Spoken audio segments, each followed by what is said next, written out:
Township ಆ ವಿಚಾರದ ಎಲ್ಲ ರೈತರು ಬಂದಿದ್ರು.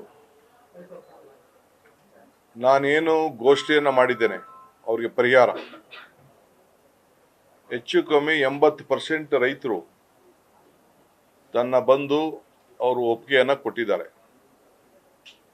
ಅವರು ಆದಷ್ಟು ಜಲ್ದಿ ಈ ಪರಿಹಾರವನ್ನು ನಮಗೆ ಜಲ್ದಿ ಕೊಡಿ ಅಂತ ಹೇಳಿ ಒತ್ತಾಯ ಕೂಡ ಹಾಕಿದ್ದಾರೆ. ಕೆಲವು ಕ್ಲೈಮ್ಸು ಇನ್ನು ಕೆಲವರು ಯಾರ ಭೂಮಿ ಇಲ್ಲ ಅಂಥವ್ರ ಬಗ್ಗೆ ಕೆಲವ್ರ ಬಗ್ಗೆ ಕಾಳಜಿಯನ್ನು ವಹಿಸಿದ್ದಾರೆ. ಅದೆಲ್ಲ ಬಗೆಹರಿಸಿರಿ ಅಂತ ಹೇಳಿದ್ದೇನೆ.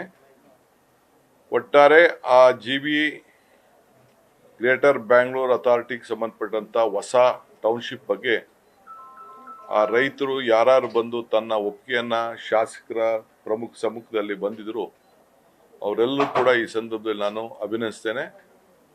ಇನ್ನು 3 ದಿನದಲ್ಲಿ ನೋಟಿಫಿಕೇಶನ್ ಆಗಿ ಜೂನ್ ಮೊದಲನೇ ವಾರದಿಂದ ಅವ್ರಿಗೆಲ್ಲ ಹಣ ಬಿಡುಗಡೆ ಮಾಡೋಂಥ ಕೆಲಸ ಮಾಡ್ತೇನೆ. ಸೊ ಮೂರು ಹಳ್ಳಿ ಪ್ರತ್ಯೇಕವಾದಂಥ ಫೈನಲ್ ನೋಟಿಫಿಕೇಶನ್ ಮಾಡಬೇಕು ಅಂತ ನಾವು ತೀರ್ಮಾನ ಮಾಡಿದ್ದೇವೆ. ಇದು ನಾನು ಮಾಡಿದ್ದಲ್ಲ, ಇದು ಕುಮಾರಸ್ವಾಮಿ ಅವ್ರ ಕಾಲದಲ್ಲೇ ಇದನ್ನ ನೋಟಿಫಿಕೇಶನ್ ಆಗಿತ್ತು. ಅವ್ರ ಕಾಲದಲ್ಲೇ ಇದಕ್ಕೆ ಅವ್ರಿಗೆ 8,000 ಅಡಿ ಕೊಡಬೇಕು ಅಂತ ಘೋಷಣೆ ಮಾಡಿದ್ರು. DLFಗೆ ಕೊಟ್ಟಿದ್ರು ಪ್ರಾಜೆಕ್ಟ್ನ. DLF ನಮಗೆ ವಯಬಲ್ ಇಲ್ಲ ಅಂತ ದುಡ್ಡನ್ನ ವಾಪಸ್ ತೆಗೆದುಕೊಂಡೋಗಿದ್ರು. ಸೊ ಇದನ್ನ ರೆಡ್ ಝೋನ್ ಅಂತ ತೀರ್ಮಾನ ಮಾಡಿದ್ರು. ಅಂದ್ರೆ ಯಾರು ಮಾರಂಗಿಲ್ಲ, ಬೇರೆ ಯಾರಿಗೂ ಕೂಡ ವಹಿವಾಟು ಆಗಬಾರ್ದು ಅಂತ ರೆಡ್ ಝೋನ್ ಅಂತ ಮಾಡಿದ್ರು.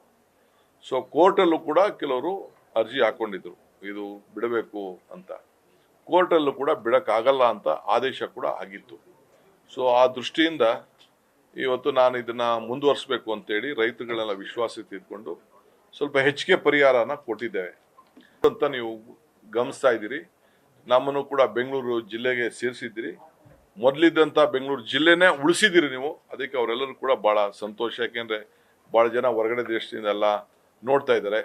ಎಲ್ಲರೂ ಕೂಡ ಬರೀ ಕೇವಲ ಒಂದು 20 ಕಿಲೋಮೀಟರ್ ಮಾತ್ರ ಈ ಬಾರ್ಡ್ರಿಂದ ಉಳ್ಕೊಳ್ತದೆ. ಸೊ ಇದು ಬೆಂಗಳೂರು ನಗರ ಆಗ್ತದೆ.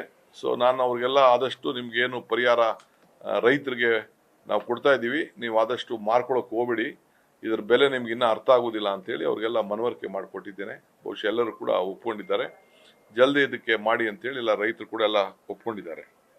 KDBಯಿಂದ ಮಧ್ಯ 1,000 ಎಕರೆ ತೆಗೆದುಕೊಂಡು ರೈತರ ಬಗ್ಗೆ 1 ವರ್ಷದಿಂದ ಇವರಿದ್ದಾಗ ಜಗದೀಶ್ ಶೆಟ್ಟರ್ ಇದ್ದಂಥ ಸಂದರ್ಭದಲ್ಲಿ, ಬೊಮ್ಮಾಯಿ ಇದ್ದಂಥ ಸಂದರ್ಭದಲ್ಲಿ ಅದಕ್ಕೆ ಯಾರೂ ಮಾತಾಡಲಿಲ್ಲ. ಅದಕ್ಕೆ ಕುಮಾರಸ್ವಾಮಿ ಅವರೆಲ್ಲ ಕೇಳಿದ್ರು ರೈತರೆಲ್ಲ, ನಡೀರಪ್ಪ ನಾನೇ ಮಾಡಿಸಿರೋದೆಲ್ಲ ನಾನೆಲ್ಲ ಮಾಡೋಕ್ಕಾಗಲ್ಲ ಅಂತ ಹೇಳಿದ್ರು. ಪಾಪ ಪಂಥಿ ಆಹ್ವಾನಕ್ಕೇನೋ ಕರೆದಿದ್ದಾರಂತೆ, ಪಂಥಾಹ್ವಾನ ಚರ್ಚೆ ಕರೆದಂತೆ.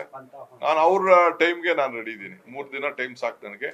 ನಾನು ನಮ್ಮ ರೈತರಿಗೆಲ್ಲ ಹೇಳಿದೆ, ಅಣ್ಣ ನೀವು ಬೇಡ ಅಣ್ಣ, ನಾವು ಬರ್ತೀವಿ, ನಾವೇ ಸ್ವೀಕಾರ ಮಾಡ್ತೀವಿ, ನಾವೇ ಅವ್ರಿಗೆ ಉತ್ತರ ಕೊಡ್ತೀವಿ ಅಂತ ಪಾಪ ರೈತರೆಲ್ಲ ಹೇಳ್ತಾ ಇದ್ರು. ನನಗೆ ಆ ರೈತನ ಬಿಡಕ್ಕೆ ಇಷ್ಟ ಇಲ್ಲ. ಇರ್ಲಿ, ಪಾಪ ಅವ್ರು ಕರೆದಾಗ ನಾವು ಹೋಗ್ಬೇಕು. ಈಗ ಫಸ್ಟ್ ಅವ್ರು ಮಾಡ್ಬೇಕಾದ ಇಷ್ಟೇ. ಪಂಥಾಹ್ವಾನಕ್ಕೆ ನಾನು ರೆಡಿ ಇದ್ದೀನಿ, ನಂಬರ್ 1. ಈ ಸದ್ಯಕ್ಕೆ ಆ ರೈತರು ಏನ್ ಕೇಳ್ತಾ ಇದ್ರು ಅಂದ್ರೆ, ಅಣ್ಣ ಕಬ್ಬಣ ಸಿಮೆಂಟ್ ಬೆಲೆ ಎಲ್ಲ ಜಾಸ್ತಿ ಆಗೋದೆ, ಅಣ್ಣಾರೇ ಈಗ ಸ್ಟೀಲ್ ಮಿನಿಸ್ಟ್ರು, ಎಲ್ಲ 5,000 ಸಾವಿರ ಜಾಸ್ತಿ ಆಗ್ಬಿಟ್ಟಿದೆ ಟನ್ಗೆ, ಅದನ್ನ ಫಸ್ಟ್ ಕಡಿಮೆ ಮಾಡ್ಸೋಣ ಅಂತ ಹೇಳೋಣ ಅಂತ ಪಾಪ ರೈತರು ನನಗೆ ಹೇಳ್ಕೊಡ್ತಾ ಇದ್ರು. ನನ್ಗೆ ಮರ್ತ್ಬಿಟ್ಟಿದ್ದೆ ನಾನು ಈ ಸಿಮೆಂಟು ಕಬ್ಬಣದ್ದು. ಈ ಪೆಟ್ರೋಲು ಡೀಸೆಲ್ ಆದ್ಮೇಲೆ ಇನ್ನೂ ಜಾಸ್ತಿ ಆಗೋಯ್ತದ ಕಾರಣ ಅವರೇ ತಾನೇ ಇದನ್ನ ನೀನ್ ಫಸ್ಟ್ ಅದನ್ನ ಕೇಳೋಣ ಅಂತ ಹೇಳ್ತಾ ಇದ್ರು. ಅದನ್ನ ನೀವು ಕೇಳ್ರೆ ಅಂತ ಹೇಳ್ತಾ ಇದ್ದೆ. ಸೊ ಹಂಗೆ ಫಸ್ಟು ಕುಮಾರಣ್ಣಂಗೆ ನಾನು ರಿಕ್ವೆಸ್ಟ್ ಮಾಡೋದಷ್ಟೇ, ಪಂಥ ಅಣ್ಣ ನೀನು ಯಾವತ್ತು ಟೈಮ್ ಹೇಳ್ತೀಯ ಅಣ್ಣ, ನಾನು ಬರ್ತೀನಿ. ಜಾಗನೂ ಅವರೇ ಫಿಕ್ಸ್ ಮಾಡ್ಲಿ, ಟೈಮು ಫಿಕ್ಸ್ ಮಾಡ್ಲಿ, ಬಟ್ 3 ದಿನ ಟೈಮ್ ಕೊಡ್ಬೇಕಷ್ಟೇ. ಯಾಕೆಂದ್ರೆ ನನ್ಗೆ ಏನೇನೋ ಬೇರೆ ಬೇರೆ ಕಾರ್ಯಕ್ರಮ ಇದೆಯಲ್ಲ. ನ್ಯೂಸ್ ಫಸ್ಟ್ ನಿರ್ಭೀತಿಯಿಂದ ನಿಮ್ಮ ಪರವಾಗಿ.